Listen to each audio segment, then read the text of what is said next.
Hello, my freaks and geeks. I'm not even sure if this microphone is plugged in. That's fine. My name's Amanda. I also go by Boo. This is a fucking mess already. This is a little glimpse into my world and just a. Oh my god, sorry. I'm finishing a Curtis Connor video. This is something that I've really wanted to do for a while, and perhaps a route that I've wanted to go down for a while in terms of meaningful content creation, and just taking the time to speak with folks about their own life experiences, and hopefully finding a sense of community as it relates to mental health and support for one another, navigating your 20s, because what the fuck is this? I'm not like somebody who can just tell you what is the right or wrong answer with things.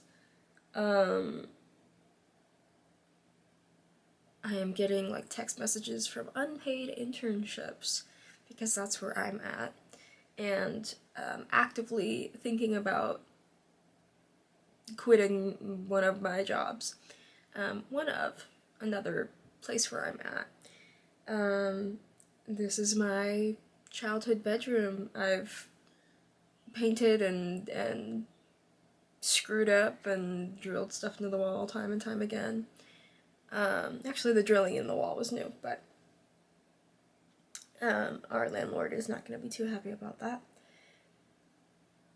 I am not a influencer with millions of followers, or thousands, or even hundreds. I am, by all accounts, a regular, unremarkable person. And there's something really scary and really freeing about that. Yeah, there's something really scary about that. Or I think that for most of my life, most of all of our lives, we've been told we're very special and we have something to contribute and we're all very unique, and that's true. But the degree of which our society is going to allow for us to pursue creative or musical or hobby, passions, that's perhaps something that we weren't fully introduced to when we were young. And it's difficult feeling like I am.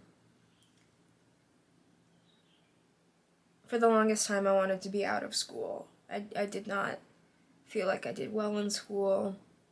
I was constantly very stressed out. And in college, college was a very, very difficult time for me for a multitude of reasons, but primarily mental health and grief. And in those respects, in COVID, and having what I felt like I had worked for my whole life, this dream school that I thought I was attending really turned into a nightmare. And feeling as though now, not only did I not have this shining, sparkling, perfect college experience that seemingly everybody else has, at least from the outside looking in, not only do I not have that, I also, by all accounts of jobs I've applied for and people who I've talked to, I also, I guess, didn't choose the right thing to study. Or I didn't choose the right thing to pursue. And I will talk about this later in more depth, but I'm definitely somebody who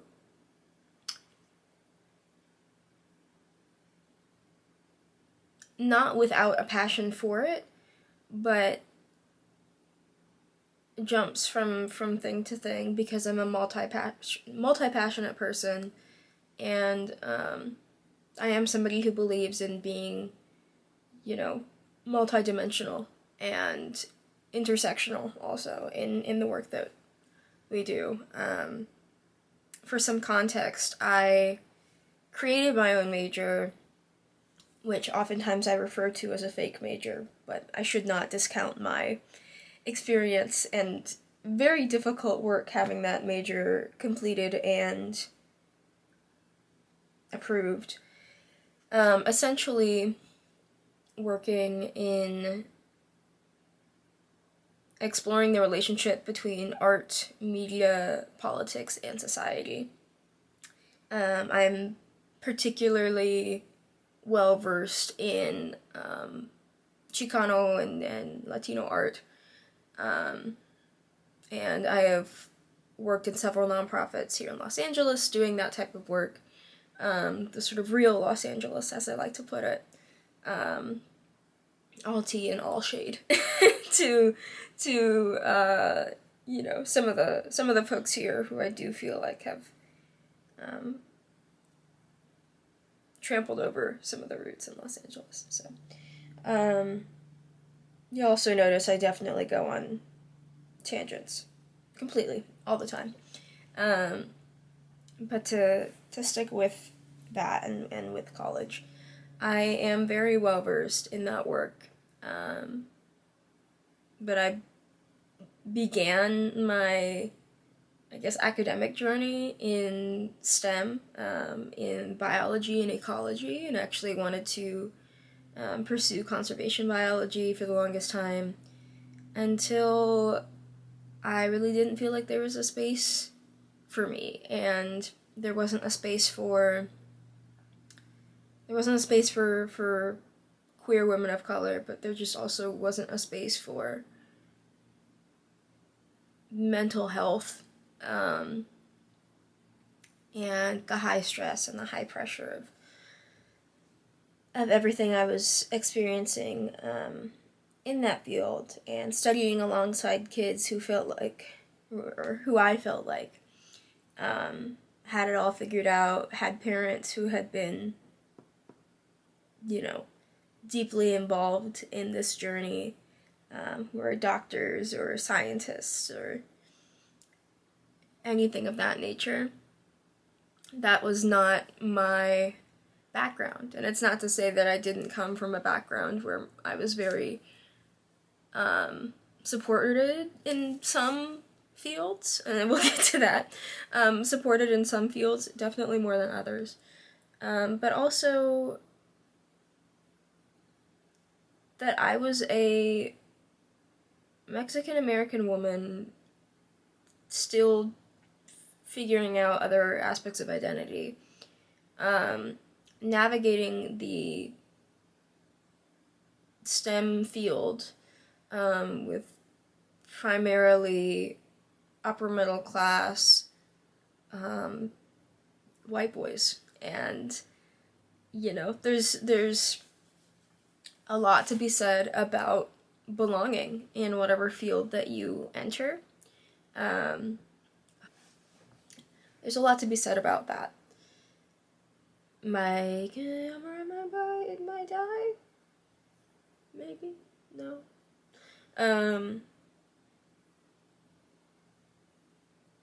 Yeah. So, I moved from STEM into politics primarily after the 2016 presidential election, and feeling like the only way I was going to survive was fighting, and personally fighting, because nobody who I was around at the time was willing to do that. And it's a really interesting paradox to feel, because born and raised in Los Angeles, and I wear that proudly. I think I literally have the Battle of Los Angeles shirt on. Um, the Rage Against the Machine fan stuff goes crazy. We will talk about that later. And I do have another podcast I work on with two lovely folks as it relates to people of color and marginalized voices in the music industry. But that's neither here nor there, though I can definitely get into that along my very strange journey. Yeah, my camera died, and also apparently wants me to slouch like this, and it's cold, but I can't turn on my heater because that'll make noise. Awesome. I love that I literally have YouTube Shorts playing in the background. Somebody called me a millennial for my friend Anne-Marie. Called me a millennial for watching YouTube Shorts. I'm like, girl, like I spend all of my life on YouTube. I'm gonna watch YouTube Shorts. TikTok is just so fucking scary sometimes. I feel like I'm having like too many tabs open in my brain right now. Like I've got my little YouTube thing going, and then also have like setting up YouTube for this podcast. And I can't do anything just like, well, I can't do anything. There, like, done. Podcast over. I can't do anything just like on its own, if that makes sense. I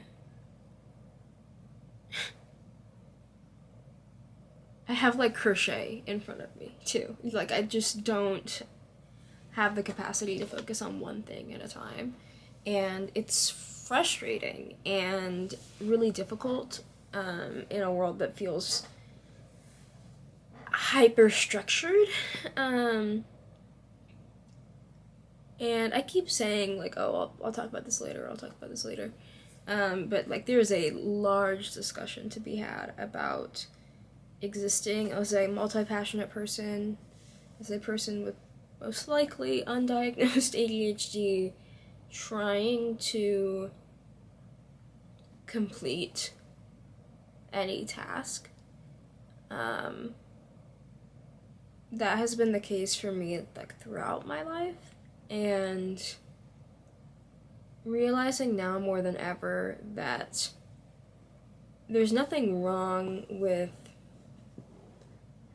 having a bunch of interests and having a love for everything from, like, looking at my desk, and it's like fucking everything from painting to drawing to jewelry and crochet and podcasting and music and everything. I love creativity. I love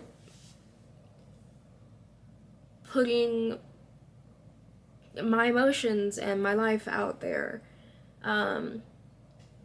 If not for anyone else, purely for a sense of belonging or release. Because I think a lot of artists, especially, which is, it's taken me 23 years to feel comfortable calling myself an artist, there is something within ourselves that is also, like, when we say, like, you bleed for your artwork, it's not just a, like blood, sweat, and tears kind of thing. It is also, like, your artwork is coming from you, and it is bursting, you are bursting at the seams, in many cases, in expressing this thing, you know?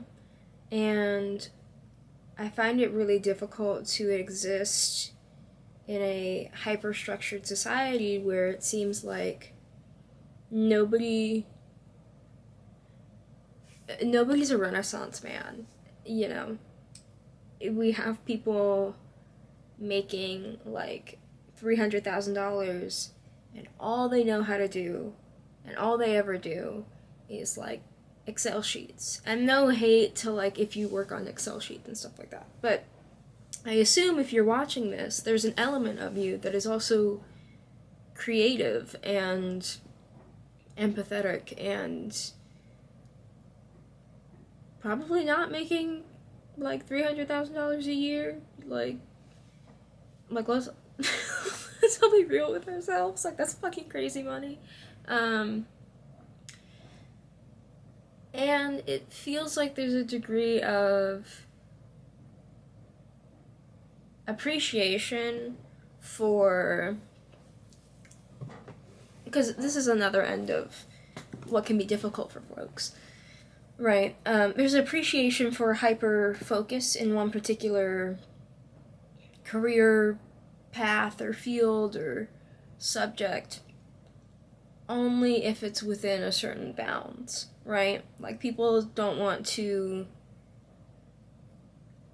support artists until they're already like established, right?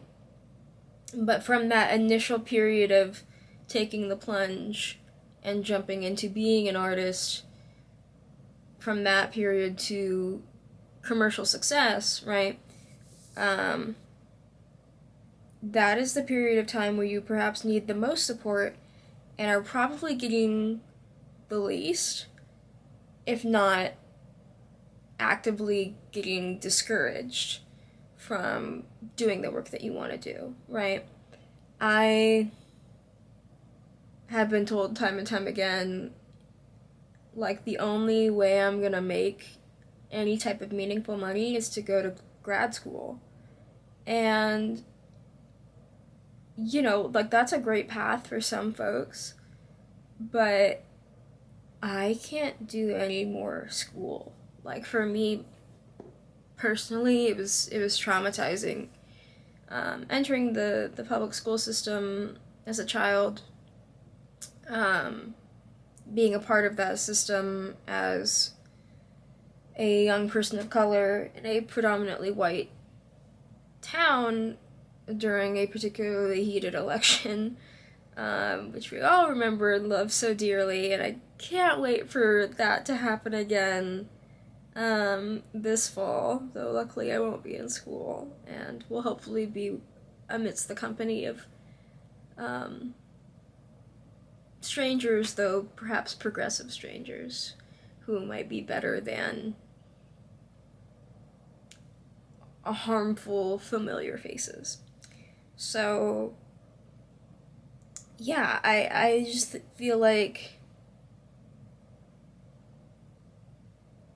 there is so much difficulty in navigating space as an artist, as a creative, as a musician, as a content creator, as somebody with a 9 to 5, or even with a fucking part-time job. You know, I've been working part-time, relieved for the past couple of days, you know, jumping back into that after doing a lot of contract and freelance work, and then having a lot of really, really rough shit at the end of December of 2023, jumping back into working because I don't have like sick time or any of that, or bereavement time or any of that.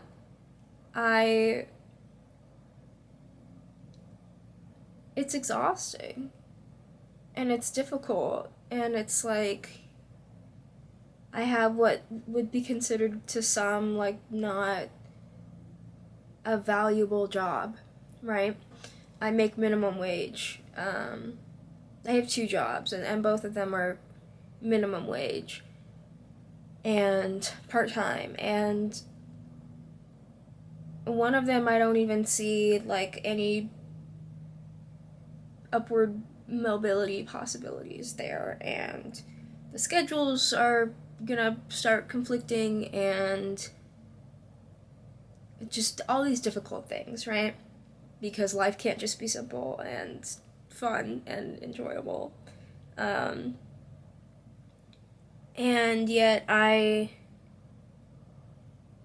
procrastinated a lot, just starting out anything like this, any musical endeavors, any podcast endeavors, any art and creative endeavors, and just being afraid to start because what is being pushed at me and what is being like pushed at all of us, like social media, YouTube, all these like perfectly curated, people still watch like cable, I guess, like these perfectly curated like commercials or stories or testimonials and this and that. And but my posture right now is absolutely crazy. Like, y'all gotta see this. Like, this is this is. I'm sorry. That was fucking funny.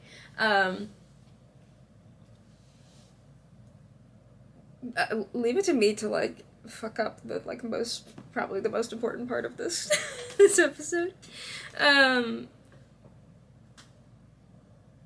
That element of being afraid to start for fear of being judged. I don't know if that's necessarily what drives it for me. I don't know if procrastination is what drives it for me, if demand avoidance is what drives it for me, or if it's like self-judgment. That feeling of like I've seen friends of mine make it, you know. I've seen folks blow up overnight on TikTok. I've seen people live my dream and kind of sit idly by and watch that and love and adore those folks, but still have this element of jealousy and then having shame for that jealousy, right? And all of the energy that goes into those sort of mental gymnastics and all of the energy that goes into, well, how come they have it and I don't? How come, you know, this person has this set of circumstances? How come this person has, you know, access to these people or this amount of money or the ability to like fly across the country, you know, if it's like I spent a ridiculous amount of time jealous of folks who could go to New York during the summer. All the while also feeling bad about that jealousy, feeling bad for not being happy for folks, and feeling bad that a lot of people, I am in a fairly privileged position in some regards, and so a lot of people would die or kill for my position, right? And so who am I to complain? Who am I to feel bad about myself or anybody else because somebody else has it worse, right? And if this is starting to sound like a therapy session, that's probably because I have spent an ungodly amount of time speaking with my therapist about, and she's incredible, about these particular feelings and these particular issues. And I don't want to claim I have any type of perfect answer to this. You know, I don't think anybody does. I think I see it with my parents, who are two very, like, they are my idols. I'm so sorry if you can hear, like, trucks going by on the freeway. My parents are, like, my absolute idols, and who have done incredible, earth-shattering things, as well as put up with me, you know. Even they, my dad especially, even they struggle with comparison, self-doubt, being afraid to start, all of these different things. I mean, if I ever get to the point where I am comfortable discussing like my family in more depth, as to not breach their privacy or anything of that nature, what you should know is, you know, my dad is like an incredible person and should be like writing a book about his life and like the stuff that I just realized those look like horns. The stuff that he has overcome and accomplished, and the stuff that he still wrestles with to this day, because life has not given him any breaks. And it really feels like that's been the case for me recently, as well as my mom. Life has just not given us any breaks. But as an aside, you know, they are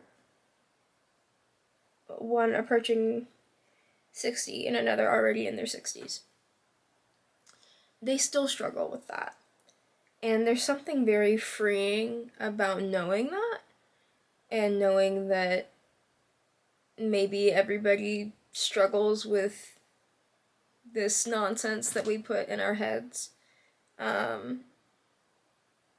that, you know, my mom will say to me, I struggle with that. I can't imagine, with the onslaught of information that we have about one another, with social media, with, you know, not even social media with your friends, but with people across the world that you don't fucking know, and you don't know their life, you don't know their story, you don't know either like the privileges that they're not talking about behind the scenes, like the amount of nepo baby influencers, and people who are not talking about their failures and the debt that they are in, and the, you know, things that are going on in our head on a day-to-day basis. Those are things that we're not necessarily talking about. I think we're becoming better with talking about things as it relates to like mental health. So I just like scratch the mic. But when you are seeing these picture perfect lives, I have to like drill this into my brain half the time. You're seeing these picture perfect lives with folks, you are not getting like the full picture. And even when you are like talking to your friends about what is going on in their life, I just realized I've been like kicking the desk. If the camera's been shaking. When you are talking to folks about what's going on in their lives, right? You might not have the full story of things. I have been jealous of folks in relationships that turned out to be toxic. I have been, I've compared myself to people who have turned out to be, and no shame in it, but compared myself financially to people who have turned out to be in immense amount of debt, right? I have compared myself to a lot of artists who, again with the debt, right? But who were also born into like artist families, who were raised in spaces where that networking was possible and understood and easy for them. And with my own mental health, like networking has never been easy, and being in public has never been easy, and the amount of energy that like it takes for me to exist as a person sometimes doesn't feel the same as other people's. And it's not like that doesn't suck, because it does. In some of my own health problems, and especially some of the health issues I've discussed with my mother, who, I will discuss perhaps eventually um, in more depth. Where she does have a disability.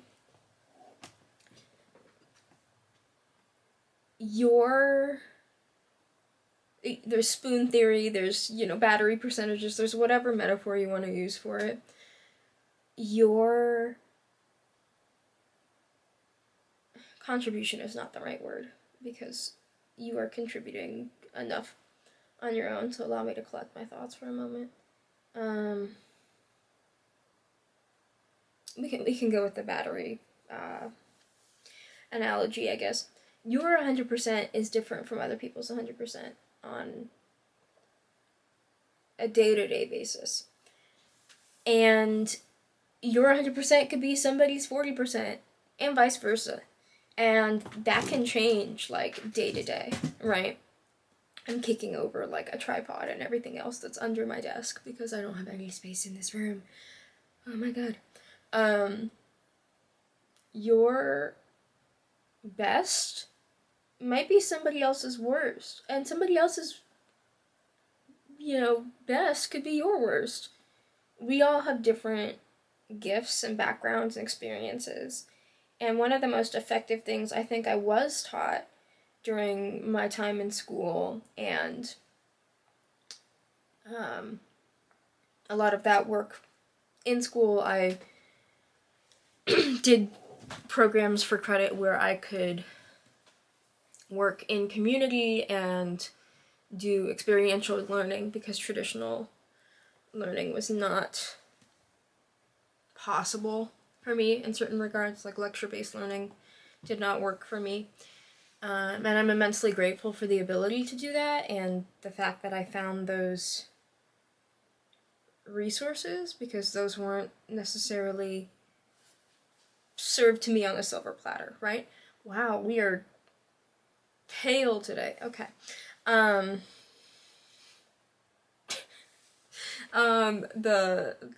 is it like hypermobility, is that what it is? That goes crazy always. Not me losing my train of thought. Oh, just that yeah, no, it's gone.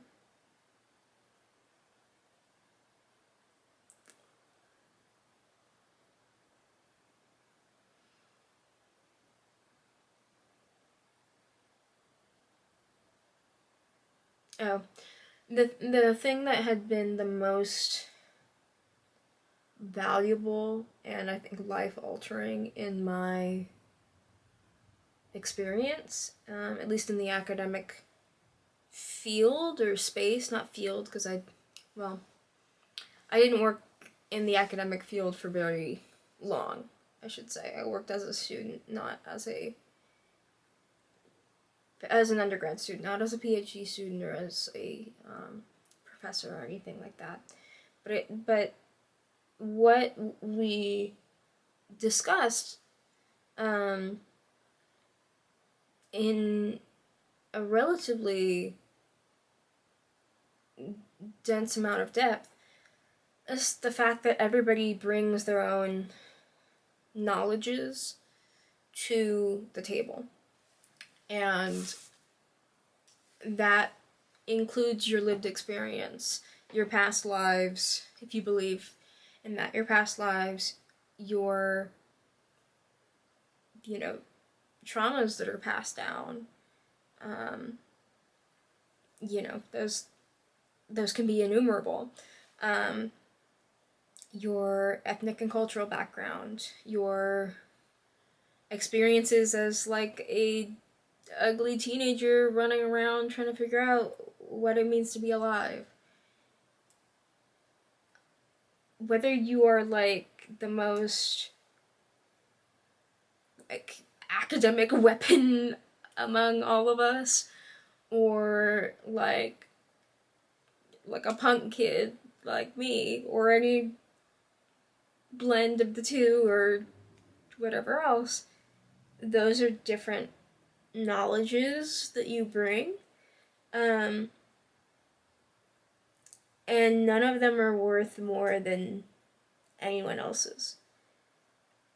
And that is something that has been really difficult to remind myself of, particularly in a society, where monetary value, there are going to be knowledges that are assigned a higher monetary value. Right now it's like tech and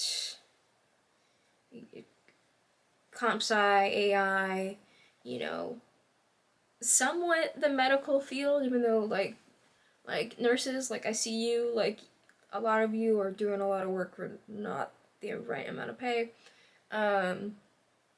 We're not assigning that monetary value to knowledge of teachers, of